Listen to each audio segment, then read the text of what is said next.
ان دونوں قبالوں کے پاس ساری قوم کی سرداری تھی۔ جب حضرت ہود علیہ السلام ان کو اللہ تبارک و تعالیٰ کا پیغام پہنچایا تو کلمان قبیلے نے حضرت ہود علیہ السلام کی مخالفت کر دی، جبکہ قبیلہ خلیان نے حضرت ہود علیہ السلام کی دعوت پر لبیک کہتے ہوئے ایمان لانا شروع کر دیا۔ اس طرح سے حضرت ہود علیہ السلام کو قبیلہ خلیان کی حمایت مل گئی، جس وجہ سے باقی قبیلے حضرت ہود علیہ السلام کو جسمانی نقصان پہنچانے سے باز رہے تھے، اور یہ لوگ حضرت ہود علیہ السلام کی جان کے دشمن بنے ہوئے تھے۔ وہ قبیلہ خلیان کے ایمان لانے کی وجہ سے حضرت ہود علیہ السلام سے دور کر دیے گئے۔ اس قبیلے کے علاوہ پوری قوم میں سے کوئی بھی قبیلہ ایسا نہیں تھا جو حضرت ہود علیہ السلام پر ایمان لایا ہو۔ اللہ کے نبی حضرت ہود علیہ السلام کی کئی سال کی تبلیغ کے باوجود 12 قبائل میں سے کوئی بھی شخص ایمان نہ لایا، بلکہ وہ سب آپ کو جھوٹا قرار دیتے رہے سوائے ایک قبیلے کے۔ حضرت ہود علیہ السلام نے بڑی کوشش کی کہ اس قوم کو اللہ تبارک و تعالیٰ کی طرف مائل کیا جائے، چنانچہ وہ لوگ مسلسل زناکاری، بدکاری، بت پرستی کے اندر مگن رہے۔ چنانچہ یہ بات حضرت ہود علیہ السلام پر بہت شاک گزری اور انہوں نے اللہ تبارک و تعالیٰ سے دعا کی کہ اے میرے پروردگار۔ اللہ تبارک و تعالیٰ نے اپنے نبی کی دعا کو قبول فرمایا اور قوم عاد پر عذاب کی ابتدا ہو گئی۔ اللہ تبارک و تعالیٰ نے اس نرالی اور طاقتور قوم کی تباہی کے لیے عذاب بھی شدید ہی رکھا تھا۔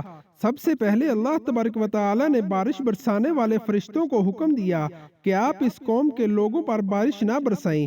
اللہ کے حکم سے چشمے اور آبشاریں خشک کر دی گئی، چنانچہ دیکھتے ہی دیکھتے ان کے سرسبز شاداب کھیت اور کھریان سوکھنے لگے اور مویشی بھی مرنے لگے، یہاں تک کہ لوگ پانی کے پینے کے ایک گھونٹ تک کو ترس گئے۔ کثیر تعداد میں پیدا ہونے والے پھل اور اناج ناپید ہو گئے۔ پوری قوم خشک سالی کا شکار ہو کر بدحال اور پریشان ہو گئی۔ اللہ تبارک و تعالیٰ نے اس قوم پر یہ عذاب 3 سال تک جاری رکھا۔ حضرت ہود علیہ السلام اپنی قوم کو اس حالت کے اندر دیکھ کر بہت ہی زیادہ غمگین ہوئے۔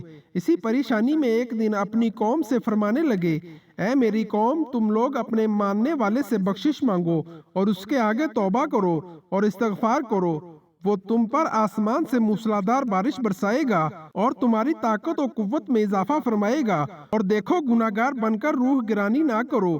اس نصیحت کے بدلے میں قوم کہنے لگی، اے ہود، تمہارے پاس ایسی کوئی دلیل نہیں کہ ہم اپنے خداؤں کو چھوڑ کر تمہارے خدا پر ایمان لے آئیں۔ قوم کے لوگوں پر حضرت ہود علیہ السلام کی نصیحت کا کوئی اثر نہ ہوا، جو حضرت ہود علیہ السلام کو معاذ اللہ پاگل کہنے لگے۔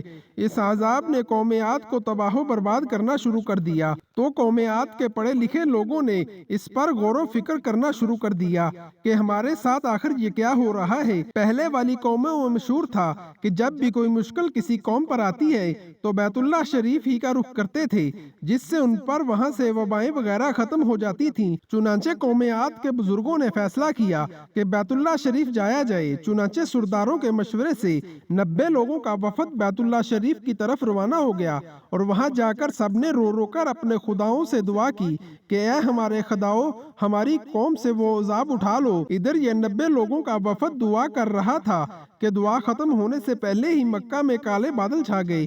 یہ دیکھ کر لوگ خوشی سے اچھل پڑے کہ ہمارے خداؤں نے ہماری فریاد سن لی، اب ضرور بارش ہوگی۔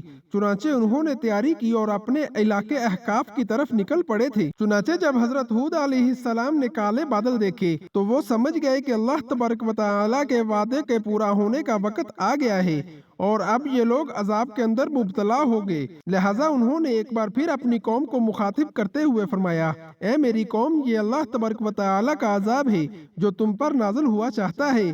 پھر انہوں نے اللہ تبارک و تعالیٰ کا فرمان انہیں سنایا تو حضرت ہود علیہ السلام اپنے ماننے والے ساتھیوں کو لے کر خطیرہ نامی بستی کی طرف ہجرت کر گئے، جہاں پر اللہ تبارک و تعالیٰ نے ان سب کو اس عذاب سے محفوظ رکھا۔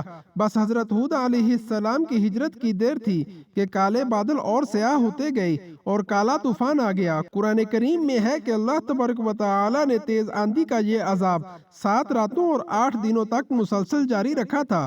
یہ آندھی اور طوفان قوم عاد کے ہر شخص کے پاس گیا اور سب کو تباہ و برباد کر کے رکھ دیا۔ پوری کی پوری قوم اپنے محلات اور قلعوں سمیت ریت کے اندر دفن کر دی گئی، حتیٰ کہ احقاف کا سارا علاقہ ایک صحرا کے اندر تبدیل ہو گیا۔ اس طرح اللہ تبارک و تعالیٰ نے اس قوم عاد کا نام و نشان تک مٹا دیا۔